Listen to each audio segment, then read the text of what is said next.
Good evening बच्चों, कैसे हैं आप लोग?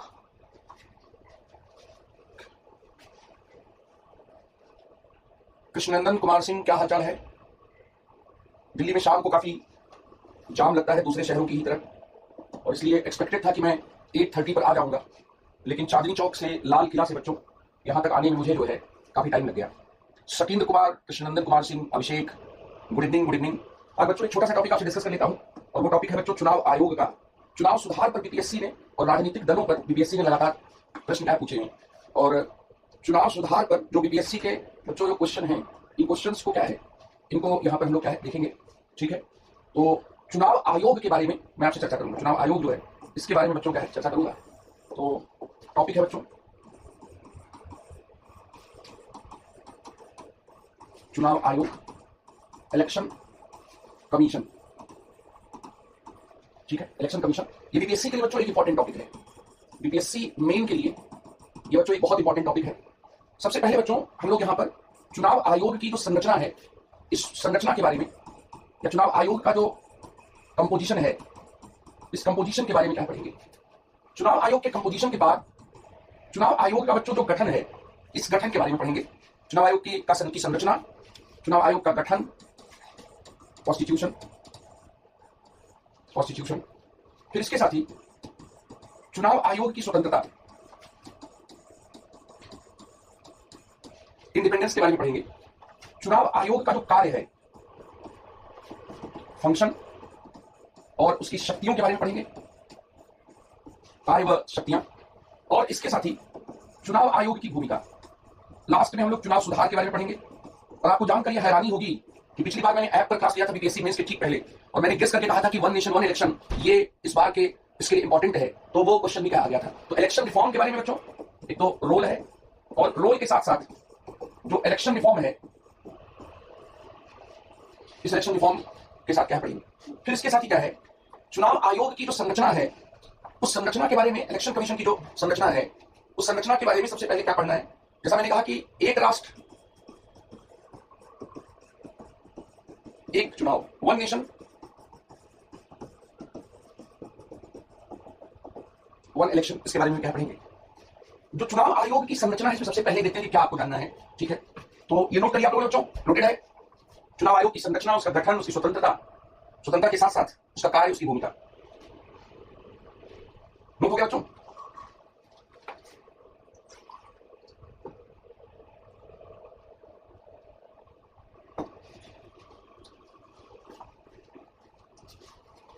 चलिए, जो चुनाव आयोग की जो संरचना है, इस संरचना के कॉन्सेप्ट को आप देखें। चुनाव आयोग जो है की संरचना में जो संवैधानिक आधार है,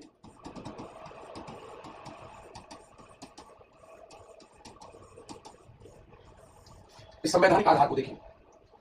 1989 तक चुनाव आयोग जो था,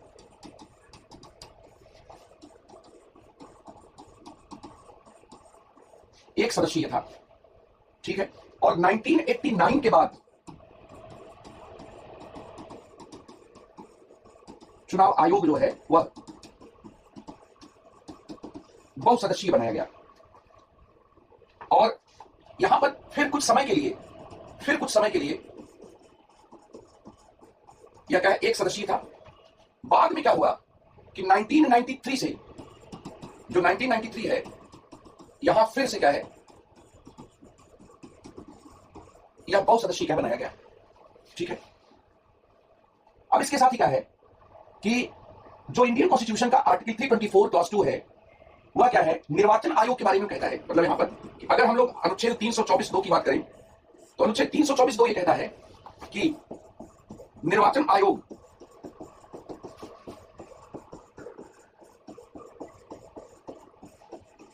मुख्य निर्वाचन आयुक्त और अन्य निर्वाचन जो आयुक्त हैं, अन्य निर्वाचन आयुक्तों से यदि कोई हो जिसे राष्ट्रपति समय समय पर नियत करे जिसे राष्ट्रपति समय समय पर नियत करे, मिलकर बनेगा।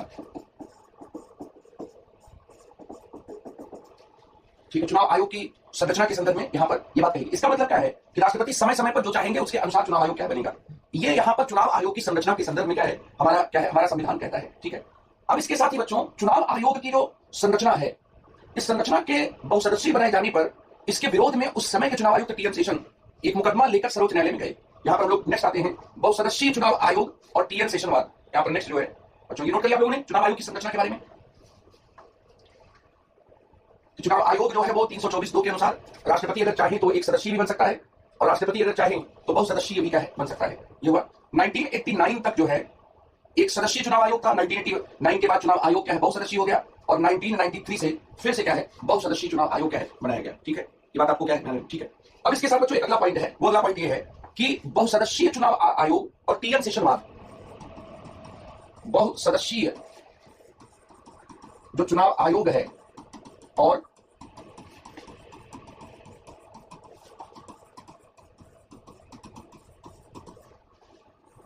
बहुसदस्यीय चुनाव आयोग और इसके साथ ही क्या है, टीएन शेषनवाद 1995। टीएन शेषनवाद में बहुसदस्यीय चुनाव आयोग के विपक्ष में कर दिया गया।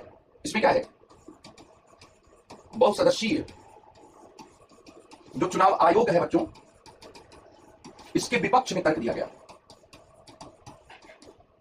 विपक्ष में तर्क दिया गया। और इसमें विपक्ष में जो तर्क दिया गया, वो विपक्ष में तर्क क्या दिया गया कि भारत के संविधान के अनुच्छेद 324 के तहत मुख्य चुनाव आयुक्त को अन्य चुनाव आयुक्तों की अपेक्षा अधिक अधिकार दिए गए हैं। पहली बात क्या कही गई कि अनुच्छेद 324 के तहत, अनुच्छेद 324 के तहत मुख्य चुनाव आयुक्त को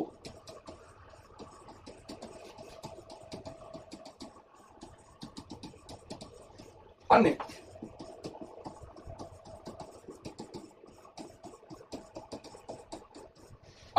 चुनाव आयुक्त की अपेक्षा अधिक अधिकार दिए गए। और इससे उन्होंने यह तय दिया कि अगर बहुसदस्यीय चुनाव आयोग बनाया भी जाए तो इलेक्शन कमिश्नर के कंपैरिजन में जो चीफ इलेक्शन कमिश्नर है उसको ज्यादा पावर दिया जाए। ठीक है, दूसरी बात यहां पर यह है, अनुच्छेद 324(3) में क्या कहा गया है कि जब कोई अन्य निर्वाचन आयुक्त नियुक्त किया जाता है तो मुख्य निर्वाचन आयुक्त जो है वो अध्यक्ष के रूप में काम करेगा। यहां पर कि जब कोई अन्य निर्वाचन आयुक्त नियुक्त किया जाता है तो मुख्य निर्वाचन आयुक्त, मुख्य जो निर्वाचन आयुक्त है वह क्या है, वह मुख्य निर्वाचन आयुक्त अध्यक्ष के रूप में निर्वाचन आयोग के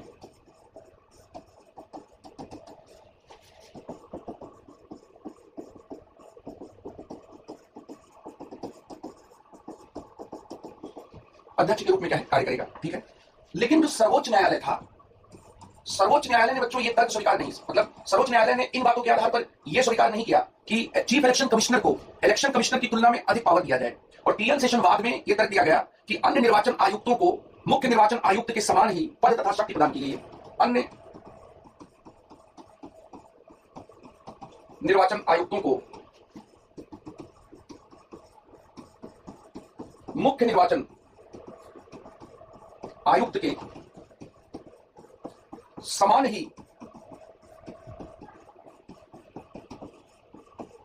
शक्ति प्रदान की गई है। और बहुसदस्यीय चुनाव आयोग में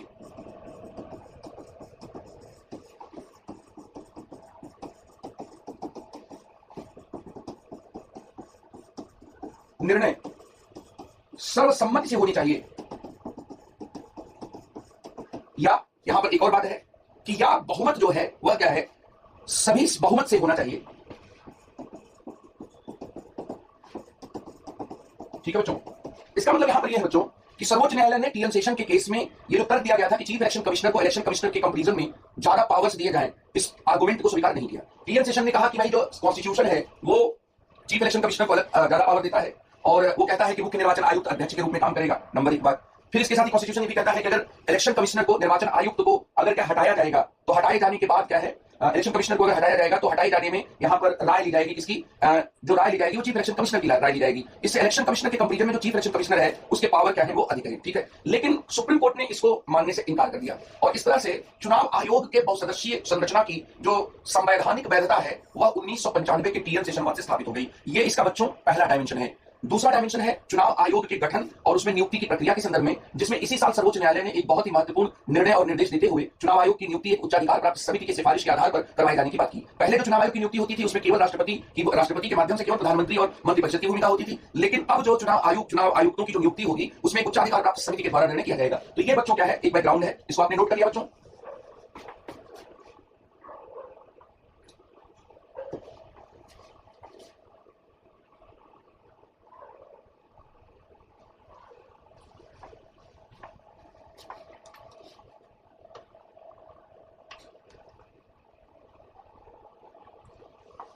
वेरी गुड, बहुत बढ़िया, ठीक है बच्चों। अब हम लोग यहां पर आते हैं बच्चों, इलेक्शन कमीशन ऑफ इंडिया का मतलब जो चुनाव आयोग है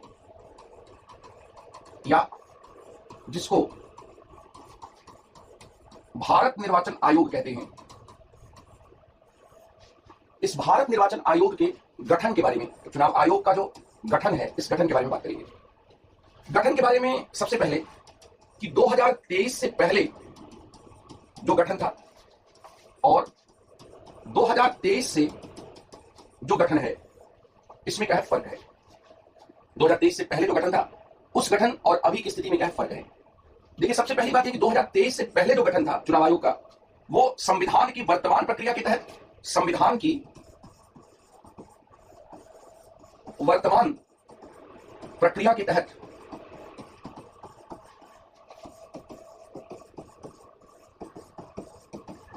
राष्ट्रपति के द्वारा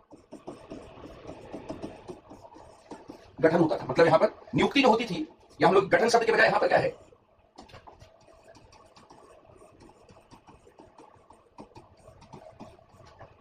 चुनाव आयुक्तों की नियुक्ति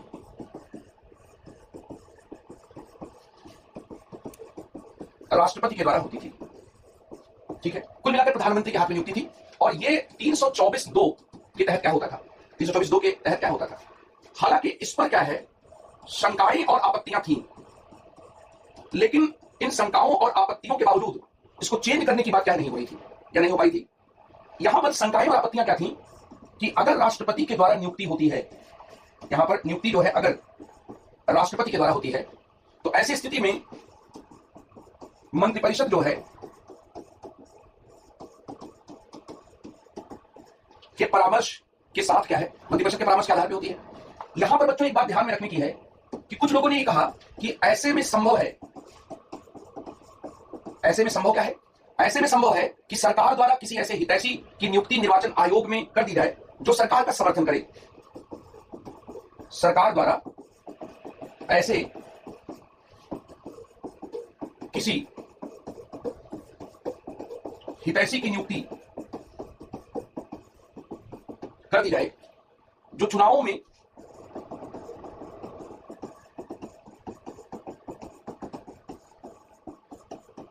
सरकार का क्या समर्थन करे। और इसीलिए बच्चों अगर आप देखेंगे तो 2015 में जो विधि आयोग था उसने चुनाव आयुक्तों की नियुक्ति की प्रक्रिया को बदलने की सिफारिश की थी। लॉ कमीशन जो है 2005 में बच्चों जो प्रशासनिक सुधार आयोग था, इस प्रशासनिक सुधार आयोग ने भी चुनाव आयुक्त जो हैं उनको उनके प्रोसेस के बदलाव की क्या बात कही थी। और यहां पर एक उच्च अधिकार प्राप्त समिति की बात इसी प्रशासनिक सुधार आयोग ने क्या की थी कि एक हाई पावर कमेटी होनी चाहिए। ये जो हाई पावर कमेटी है इसके रिकमेंडेशन के आधार पर जो इलेक्शन कमिश्नर हैं ये इलेक्शन कमिश्नर क्या नियुक्त होने चाहिए। प्रशासनिक सुधार आयोग ने ये बात 2005 में कही थी। उसके पहले बच्चों चुनाव पर एक गोस्वामी समिति बनी थी, जिस गोस्वामी समिति ने भी क्या है ये बात क्या कही थी। तो ये इलेक्शन कमिश्नर के इलेक्शन जो कमीशन है उस इलेक्शन कमीशन के चेंज के संदर्भ में क्या बात क्या कही गई। 2023 से जो अभी जो सुप्रीम कोर्ट का डिसीजन आया उसमें बच्चों एक चेंज कर दिया गया। अभी तक चुनाव आयुक्तों की नियुक्ति एक तरह से प्रधानमंत्री के हाथ में थी, अकेले प्रधानमंत्री के हाथ में थी, और मंत्रिपरिषद जो सिफारिश करती थी या मंत्रिपरिषद की अपने नियुक्ति संबंधी जो कैबिनेट कमेटी होती है उससे राय मसला करके वो करते रहे होंगे। लेकिन अभी आप जानते होंगे कि इसी साल सुप्रीम कोर्ट ने चुनाव आयोग में नियुक्ति के संदर्भ में इलेक्शन कमीशन ऑफ इंडिया पर जो इंडिया का जो सुप्रीम कोर्ट है बच्चों, इसने क्या है एक बहुत इंपॉर्टेंट क्या है बहुत इंपॉर्टेंट क्या है, इस पर क्या है वर्डिक्ट क्या आया है। तो इलेक्शन कमीशन ऑफ इंडिया पर सुप्रीम कोर्ट का क्या वर्डिक्ट है, ये आप इंडियन एक्सप्रेस अखबार में क्या देख सकते हैं। इंडियन एक्सप्रेस अखबार में कि supreme court verdict on ECI appointments. फिर इसके साथ ही यहां पर क्या वर्डिक्ट है भाई, तो सुप्रीम कोर्ट की 5 जज की एक बेंच ने कहा, अनूप बर्नवाल का केस था ये, जिसमें कहा कि एक हाई पावर कमेटी जिसमें prime minister, leader of opposition in Lok Sabha और चीफ जस्टिस ऑफ इंडिया हो, उस हाई पावर कमेटी के आधार पर जो इलेक्शन कमिश्नर हैं उस इलेक्शन कमिश्नर की नियुक्ति की जाए। अनूप बर्नवाल का केस था 2015 की ये जनहित याचिका थी और 2015 की जनहित याचिका पर सुप्रीम कोर्ट ने क्या सुनवाई किया। सवाल यहां पर यह है कि सुप्रीम कोर्ट ने क्यों ये निर्णय लिया। तो दरअसल क्या है बच्चों, 324(2) की व्याख्या सुप्रीम कोर्ट ने की। सुप्रीम कोर्ट ने व्याख्या करते हुए कहा कि 324(2) ये कहता है कि election commission shell consist of chief election commissioner and such number of other election commissioners if any as the president may from time to time fix and appointment of the chief election commissioner and other election commissioners shall subject to the provision of any law made in that behalf of parliament made by the president। यहां पर बच्चों क्या लिखा हुआ है, subject to the provisions of any law made in that behalf by parliament। इसका मतलब संविधान ये कहता है 324(2) में कि राष्ट्रपति तभी तक चुनाव आयुक्तों की और मुख्य चुनाव आयुक्तों की नियुक्ति करेंगे जब तक कि संसद कानून नहीं बना लेती है, और संसद का कानून बनाने के बाद उसके अनुसार होगा। लेकिन यह अपेक्षा आजादी के बाद पूरी नहीं की गई और मोदी सरकार में कई ऐसे चुनाव आयुक्तों की नियुक्ति के फैसले हुए जिस पर सुप्रीम कोर्ट है वो सुप्रीम कोर्ट इस पर क्या है, यहां पर क्या है, नाराज था इस बात को लेकर कि इसमें प्रोसेस को क्या है, वो प्रोसेस का क्या है, इसको क्या है, नहीं क्या है। इसका मतलब बच्चों क्या है कि एक सुप्रीम कोर्ट ने फैसला दिया कि एक उच्च अधिकार प्राप्त समिति जो है, एक उच्च अधिकार प्राप्त समिति चुनाव आयुक्तों के नियुक्ति की सिफारिश करेगी। अच्छा, इस उच्च अधिकार प्राप्त समिति के बारे में फैसला अनूप बर्नवाल के जनहित याचिका के आधार पर दिया गया। ये जनहित याचिका जो है, अनूप बर्नवाल वाद जो है, ये 2015 में उच्चतम न्यायालय में दायर किया गया था। अनूप बर्नवाल वाद में सुप्रीम कोर्ट ने कहा कि प्रधानमंत्री के साथ साथ लोकसभा में जो विपक्ष के नेता हैं, जो लोकसभा है, तो लोकसभा में जो विपक्ष के नेता हैं वो प्रधानमंत्री और इसके साथ ही बच्चों जो सर्वोच्च न्यायालय के मुख्य न्यायमूर्ति हैं, ये तीनों मिलकर जो चुनाव आयुक्त हैं उनकी नियुक्ति क्या है, उनके द्वारा की जानी चाहिए। यह है बच्चों सुप्रीम कोर्ट का 2023 का इंपॉर्टेंट क्या है, यहां पर क्या है, क्या है फैसला। ठीक है, तो अब यहां पर बच्चों क्या हुआ कि राष्ट्रपति के द्वारा चुनाव आयुक्त की नियुक्ति जो की जा रही थी, इसमें अभी तक क्या हो रहा था, अभी तक यहां पर यह हो रहा था कि अकेले क्या कर रहे थे, प्रधानमंत्री की भूमिका थी, क्योंकि राष्ट्रपति के द्वारा नियुक्ति अकेले प्रधानमंत्री की भूमिका थी।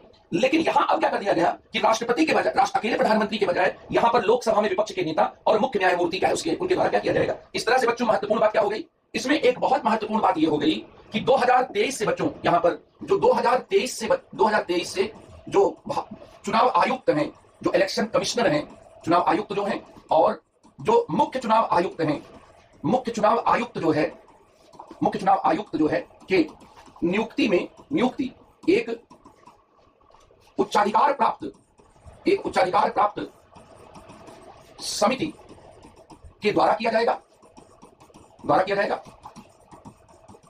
और इस हाई पावर कमेटी में प्रधानमंत्री लोकसभा में विपक्ष के नेता और इसके साथ ही भारत के जो मुख्य न्यायमूर्ति हैं ये क्या होंगे, शामिल होंगे। यह निर्देश अनुच्छेद 324(2) में संसद के द्वारा कानून बनाए जाने की अपेक्षा को पूरा नहीं किए जाने के कारण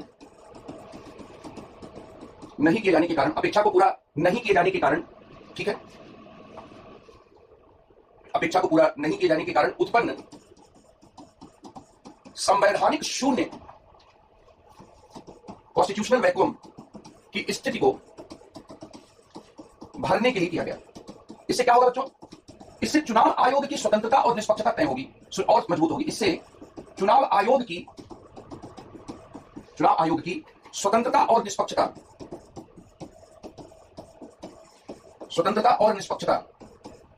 और मजबूत होगी। यह है बच्चों सिग्निफिकेंट चेंज, जिस सिग्निफिकेंट चेंज की वजह से यह इस बार के लिए इंपॉर्टेंट हो गया। तो मैंने क्या क्या बताया बच्चों, यहां पर मैं फिर से इसको दोहरा देता हूं कि मैंने आपको बताया कि 2023 से पहले भारत में इलेक्शन कमिश्नर और चीफ इलेक्शन कमिश्नर इन दोनों का अपॉइंटमेंट जो होता था वो प्रधानमंत्री के एक तरह से हाथ में था। अकेले राष्ट्रपति के द्वारा किसी भी नियुक्ति प्रधानमंत्री के हाथ में चली गई। लेकिन इस पर डाउट्स पहले से ही व्यक्त किए जा रहे थे कि अगर ऐसा हो जाए कि सरकार ऐसे किसी अपने हितैषी व्यक्ति को चुनाव आयुक्त बना दे जो चुनावों में सरकार का समर्थन करे, तो ये चुनाव की निष्पक्षता और स्वतंत्रता को प्रभावित करेगा। प्रातिनिधिक लोकतंत्र में चुनाव सबसे महत्वपूर्ण होते हैं। इसलिए 2015 में विधि आयोग ने, 2005 में प्रशासनिक आयोग ने, 1990 में गोस्वामी समिति ने, इन सभी ने क्या है एक सुझाव दिया कि उच्चाधिकार प्राप्त समिति के द्वारा नियुक्तियां होनी चाहिए। और 2023 में अनूप बर्नवाल वाद में भारत के उच्चतम न्यायालय ने निर्णय दिया कि प्रधानमंत्री लोकसभा में विपक्ष के नेता और भारत के मुख्य न्यायमूर्ति से मिलकर बनी हुई उच्चाधिकार प्राप्त जो समिति है, उस समिति के द्वारा चुनाव आयुक्त की नियुक्ति की जानी चाहिए। इससे क्या फायदा होगा? इससे चुनाव आयोग की स्वतंत्रता और निष्पक्षता क्या होगी? मजबूत होगी। यह है एक बहुत इंपॉर्टेंट चेंज। यहां पर क्या है कि यह बहुत इंपॉर्टेंट चेंज है। इस चेंज को क्या है, इसको यहां पर आपको बताया गया। इसके साथ ही मैं एकदम स्पष्ट कहना चाहता हूं कि अगर किसी का पढ़ने का मन नहीं है तो अपना घर पर आराम करे, बाद में वीडियो देखे। पढ़कर कोई टीचर पर एहसान थोड़ी ही करता है भाई। और अगर आपका लेवल नहीं है तो आप एसएससी वगैरह की तैयारी करो, बीपीएससी वगैरह की तैयारी करने की क्या जरूरत है भाई? जब मजा अच्छा नहीं लगा, अच्छा लगने के लिए थोड़ी हम लोग पढ़ाएंगे कि आपको अच्छा हमेशा लगे। अगर एग्जाम के सिलेक्शन के लिए पढ़ा रहे हैं तो इस बात को हमेशा थोड़ी है कि उसको चटकीला अमूल मक्खन लगाकर, नमक लगाकर क्या है आपको बताया जाएगा। इसलिए इस तरह के कमेंट नहीं आने चाहिए। और मैं इसमें ये कहूंगा कि जो भी लोग टेक्निकल स्टाफ हैं, ऐसे बच्चों को ब्लॉक करें। मुझे नहीं जरूरत ऐसे बच्चों को पढ़ाने की, फालतू का जो है कि जो पढ़कर एहसान श्याम चंद्रा जी इनको, राधिका कुमारी को, इनको ब्लॉक करिए। फालतू का जो है ये पढ़े चाहे ना पढ़े, अच्छा नहीं लग रहा है, समझ में नहीं आ रहा, बोरिंग लग रहा है, भाई तुम्हारी जिम्मेदारी, तुम्हारा लेवल नहीं है, मत पढ़ो। इसमें एडमिशन लेकर फालतू का एहसान मत डालो। बीपीएससी का लेवल नहीं है तो फालतू का बीपीएससी की तैयारी करने की क्या जरूरत है?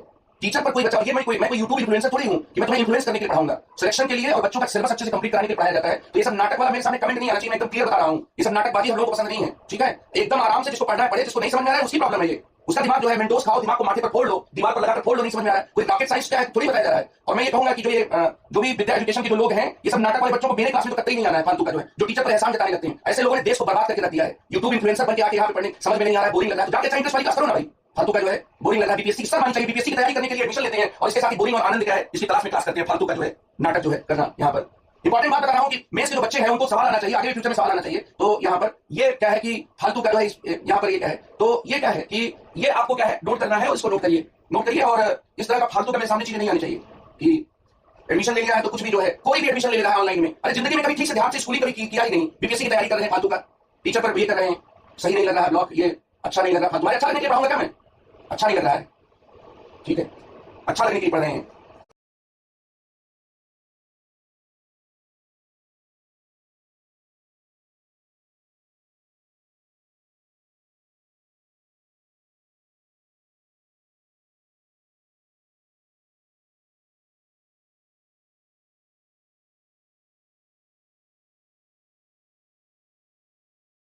पढ़ रहे हैं, अच्छा लगने का जो है एनसीईआरटी तक कभी जिंदगी में कभी भेंट नहीं हुआ है, कभी जिंदगी में पढ़ाई नहीं हुआ, तो फालतू का जो है। ठीक है बच्चों, ये नोट करिए आपने।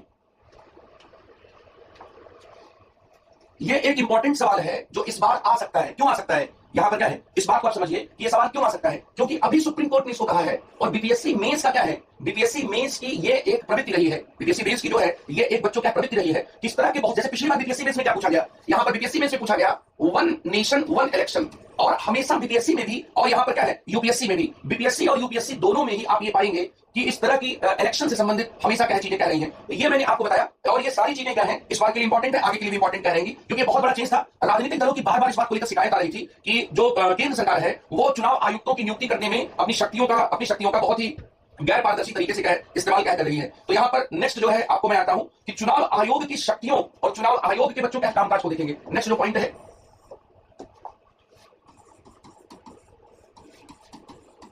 चुनाव आयोग की शक्तियां एवं कामकाज। ठीक है, अब यहां पर बच्चों लोग देखेंगे powers and function.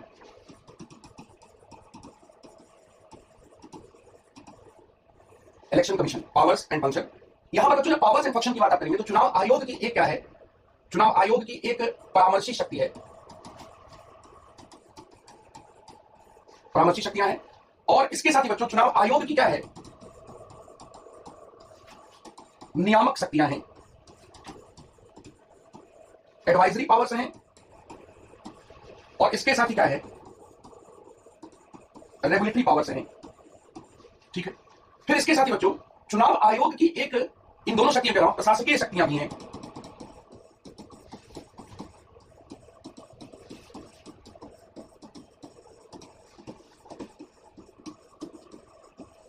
Administrative powers हैं। और इसके साथ ही बच्चों चुनाव आयोग की एक क्या है, अर्ध न्यायिक शक्तियां हैं।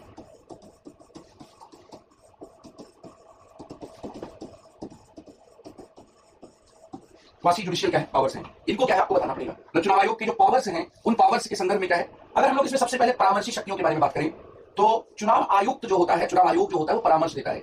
जैसे आपने सुना होगा कि झारखंड के मुख्यमंत्री जो हेमंत सोरेन हैं उन्होंने क्या किया कि उन्होंने एक ग्रेनाइट खदान ली रांची के पास, और भारत में एक कानून है रिप्रेजेंटेशन ऑफ पीपल एक्ट 1951, जनप्रतिनिधित्व अधिनियम 1951।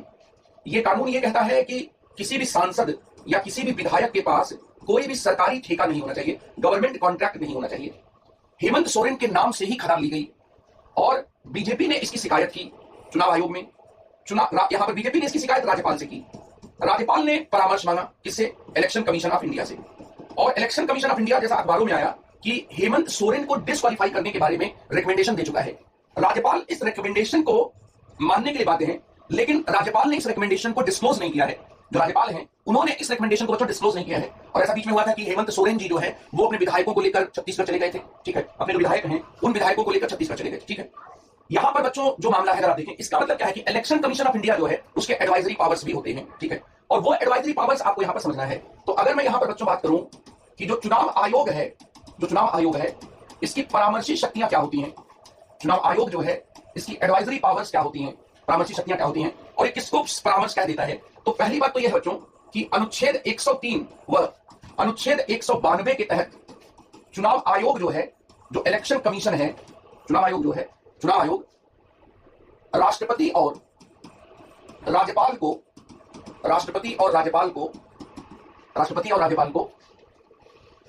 अयोग्यता से संबंधित सदस्यों की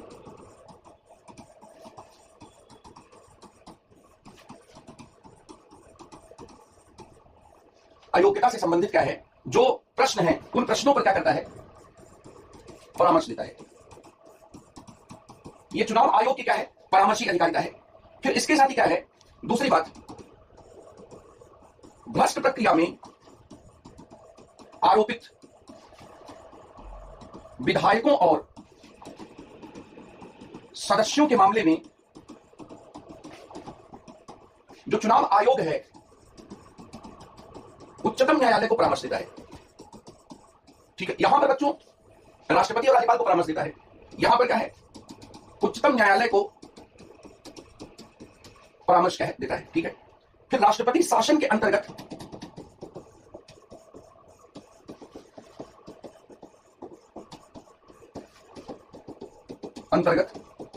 आने वाले राज्यों में राष्ट्रपति को चुनाव कराने के मामले में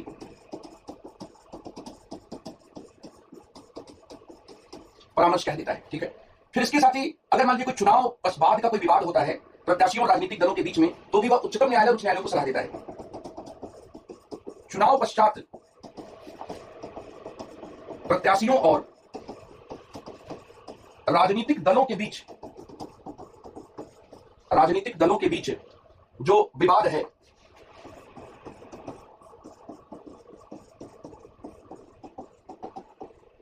विवाद पर उच्चतम न्यायालय एवं उच्च न्यायालय को परामर्श देता है। तो बच्चों यहां पर परामर्श कई संदर्भ में देता है। डिस्क्वालिफिकेशन के मामलों में सलाह देता है। वो जो डिस्क्वालिफिकेशन होता है 102 और 191 के तहत, 102 में संसद सदस्यों के अयोग्यता के बारे में प्रावधान है और 191 में विधायकों के अयोग्यता के बारे में प्रावधान है। 103 में जो अयोग्यता है उस पर निर्णय राष्ट्रपति करेंगे लेकिन चुनाव आयोग के परामर्श से करेंगे, और 192 में अयोग्यता पर निर्णय, विधायकों पर अयोग्यता पर निर्णय राज्यपाल करेंगे लेकिन चुनाव आयोग के परामर्श से करेंगे। तो 103 192 के तहत परामर्श देता है। करप्ट प्रैक्टिसेस जो है ये जनप्रतिनिधित्व अधिनियम में एक आधार है डिस्क्वालिफिकेशन का। मैंने यहां पर क्या है कि डिस्क्वालिफिकेशन का जो आधार है उस आधार को हम लोग देखें तो 6 आधार हैं। भ्रष्ट प्रक्रिया में आरोपित विधायक, मतलब भ्रष्टाचार भी, भ्रष्ट प्रक्रिया में किसी भी कुछ मामलों में दोषी सिद्ध होने पर, सरकारी ठेका प्राप्त करने पर, सरकारी 25% सरकारी का है शेयर रखने पर और चुनाव के खर्च का ब्यौरा नहीं दे पाने पर, इन 6 आधारों पर जनप्रतिनिधित्व अधिनियम 1951 क्या है, जनप्रतिनिधित्व अधिनियम 1951 जो है वह क्या करता है, जनप्रतिनिधित्व अधिनियम 1951 अयोग्य घोषित करता है, ठीक है। तो यहां पर उसी 6 में से भ्रष्ट प्रक्रिया है। इस मामले में अगर कोई कोर्ट में केस चल रहा है, चाहे उच्च न्यायालय में हो, उच्चतम न्यायालय में हो, वो कोर्ट में केस चलने पर यहां पर भी परामर्श देता है। फिर राष्ट्रपति शासन के अंतर्गत आने वाले राज्यों में राष्ट्रपति को चुनाव कराने के मामले में परामर्श देता है। फिर चुनाव पश्चात प्रत्याशियों को लेकर अगर कोई विवाद होता है तो यहां पर भी परामर्श देता है। तो ये बच्चों आपने परामर्शी शक्तियां यहां पर क्या है आपने लिख लिया होगा, चुनाव आयोग की परामर्शी शक्तियां, ठीक है। नेक्स्ट लेवल पर हम लोग चलते हैं। नोट कर लिया बच्चों आप लोगों ने चुनाव आयोग की जो परामर्शी शक्तियां हैं, इन शक्तियों को नोट कर लिया बच्चों ने।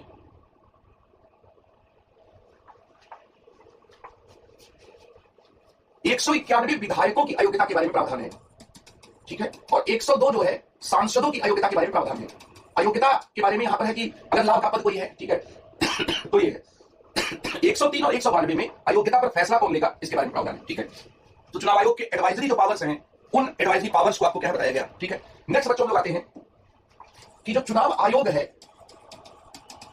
चुनाव आयोग की जो प्रशासनिक शक्तियां हैं बच्चों, एडमिनिस्ट्रेटिव जो पावर्स हैं, ये एडमिनिस्ट्रेटिव पावर्स क्या है, कहां से होती है। देखिए कि पहली बात तो ये है कि गुजरात चुनाव 2002, गुजरात चुनाव के संबंध में 2002 में कि चुनाव आयोग के पास अनुच्छेद 324 के तहत क्या चुनाव तिथियों की घोषणा करने की जो शक्ति है वो सरकार की सिफारिश से प्रयोग की जाएगी या अपने आप प्रयोग की जाएगी, चुनाव आयोग अपने हिसाब से प्रयोग करेगा, इसके बारे में प्रश्न उठा, ठीक है।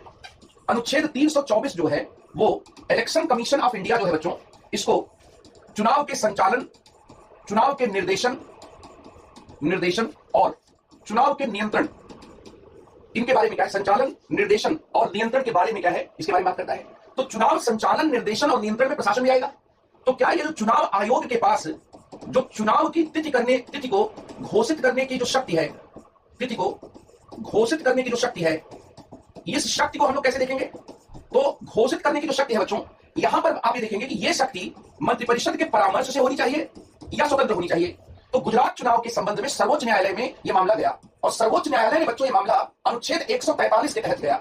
अनुच्छेद 143 क्या है, अनुच्छेद 143 राष्ट्रपति को किसी भी विषय पर सर्वोच्च न्यायालय से परामर्श लेने की शक्ति देता है, ठीक है। तो यहां पर सर्वोच्च न्यायालय ने परामर्श लिया और सर्वोच्च न्यायालय के परामर्श के बाद 324 के बारे में यह कहा गया कि 324 के तहत जो चुनाव तिथियों की घोषणा करने की जो शक्ति है वह मंत्रिपरिषद की सिफारिश से क्या स्वतंत्र है, पहली बात है, मंत्रिपरिषद की सिफारिश से स्वतंत्र है। दूसरी बात यहां पर यह है कि भारत के संविधान में लिखा गया है कि विधानसभा के 2 सत्रों के बीच में 6 महीने से ज्यादा का समय नहीं होना चाहिए। तो क्या इलेक्शन कमीशन को पुरानी विधानसभा के भंग हो जाने के बाद नई विधानसभा के गठन के लिए 6 महीने के भीतर निर्णय लेना पड़ेगा? क्या भारतीय संविधान में जो 6 महीने का समय दिया गया है उस 6 महीने के आधार पर 324 की व्याख्या होगी? तो यह भी कहा गया कि नहीं, 6 महीने के आधार पर 324 की व्याख्या नहीं होगी। जो ये 6 महीने की बात कही गई है वह एक ही विधानसभा के 2 सत्रों के बारे में कही गई है। एक विधानसभा के 2 सत्रों के बीच में 6 महीने से ज्यादा का गैप नहीं होना चाहिए, यह संविधान कहता है। वह दरअसल 2 विधानसभाओं की, मतलब पुरानी विधानसभा और नई विधानसभा के संदर्भ में नहीं कहता है। इसलिए चुनाव आयोग के पास 324 के तहत चुनावों की घोषणा करने, चुनावों की तिथि की घोषणा करने के लिए, चुनाव का पूरा कार्यक्रम तय करने के लिए महत्वपूर्ण शक्तियां क्या प्राप्त हो जाती हैं। तो चुनाव आयोग की प्रशासनिक शक्तियां क्या हैं कि वह चुनाव तिथि की घोषणा करेगा और यहां पर वो चुनाव तिथि की घोषणा करने में स्वतंत्र है, वह मंत्रिपरिषद की सिफारिश से बंधा हुआ नहीं है। तो चुनाव तिथि की घोषणा ये उसकी प्रशासनिक शक्ति है। फिर इसके साथ ही क्या है, चुनाव तिथि की घोषणा करने के साथ साथ यहां पर चुनाव का जो समय है वो समय और इन सब की मतदाता जो सूची है बच्चों, इस मतदाता सूची को पूरा करने का जो काम है, ये मतदाता सूची को पूरा करने का जो काम है उस काम को भी क्या है, या क्या है करता है, यहां पर भी क्या है। फिर इसके साथ ही स्वतंत्र और निष्पक्ष चुनाव को कराने के लिए, स्वतंत्र एवं निष्पक्ष जो चुनाव है बच्चों, इस चुनाव को कराने के लिए वह चुनाव को स्थगित भी कर सकता है। कराने के लिए चुनाव जो है उसको क्या है, स्थगित भी करेगा, स्थगित भी कर सकते हैं। और इसके साथ ही क्या है कि यहां बच्चों क्या है, दोबारा चुनाव और दोबारा मतगणना, दोबारा चुनाव और दोबारा क्या है मतगणना का निर्णय भी क्या कर सकता है। यह है बच्चों चुनाव आयोग की क्या है प्रशासनिक शक्तियां। चुनाव आयोग की जो प्रशासनिक शक्तियां हैं उन प्रशासनिक शक्तियों को मैंने क्या बताया, तो मैंने 2 शक्तियां क्या आपको बता दी। आज इतना ही रखते हैं बच्चों, और इनके बाद जो और इसमें पहलू बचे, कल एक लेक्चर में इस पर और लूंगा, और कल एक लेक्चर और लूंगा। उसके बाद ये टॉपिक क्या हो जाएगा, बीपीएससी में जो मेंस के क्वेश्चंस हैं आप बहुत अच्छे तरीके से इसको हल करने में सक्षम हो जाएंगे। जितने भी इलेक्शन रिफॉर्म्स 2003 के बाद लिए गए हैं, इनफैक्ट 1990 के बाद के दशक में किए गए हैं, उनको क्या हम लोग यहाँ पर देखेंगे, ठीक है। तो इतना ही रखते हैं बच्चों। कोई प्रश्न है, अगर कोई शंका है तो आप पूछ सकते हैं। एनी क्वेश्चन, एनी डाउट अगर है तो आप इसको क्या पूछ सकते हैं।